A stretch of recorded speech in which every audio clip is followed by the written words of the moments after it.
Chinese Foreign Ministry itinangging pinagtaksilan nila si former President Rodrigo Duterte. So saan nakuha ng GMA News ang balitang nag-apply daw doon si PRRD ng asylum o yung pagtakas pero hindi tinanggap ng China?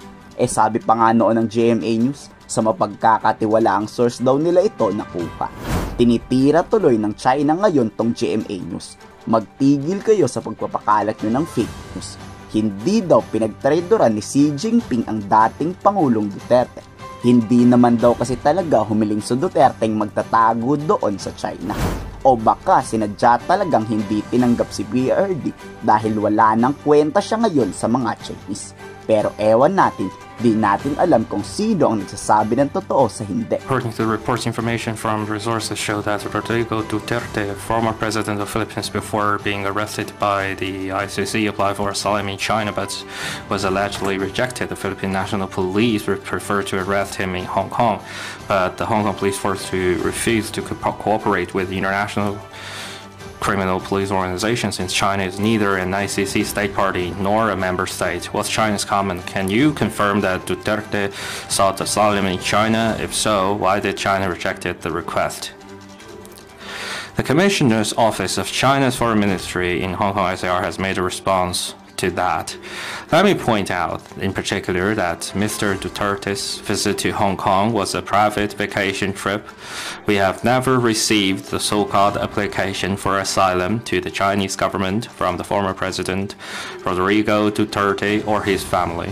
We hope people from the media can be careful about the so-called information from sources either unfounded or ill-motivated and do not easily believe what they hear. Habang si Vice President Sara Duterte ikinumpara si PRRD kay Ninoy Aquino.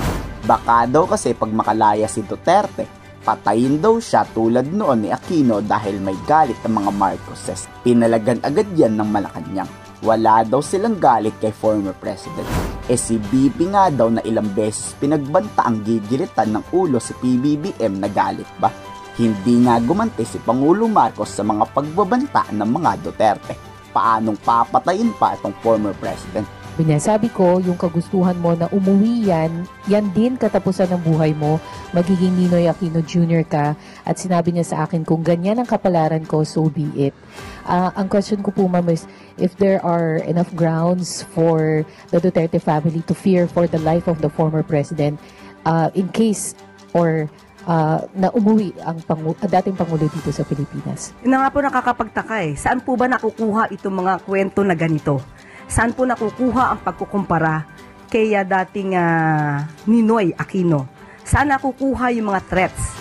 As a matter of fact, hanggang ngayon yung sinasabing threats kay VP Sara, hindi pa rin po na ipapakita sa NBI at saka sa PNP. So saan lamang po ito nakukuha? Kailangan po natin kasi ng mga materyales, ng mga ebidensya bago po magsagawa ng ganitong mga klaseng statements. Wala pong katotohanan yan. Kayo, anong magiging reaksyon nyo sa bagong balita natin? I-komento sa baba inyong saloobin.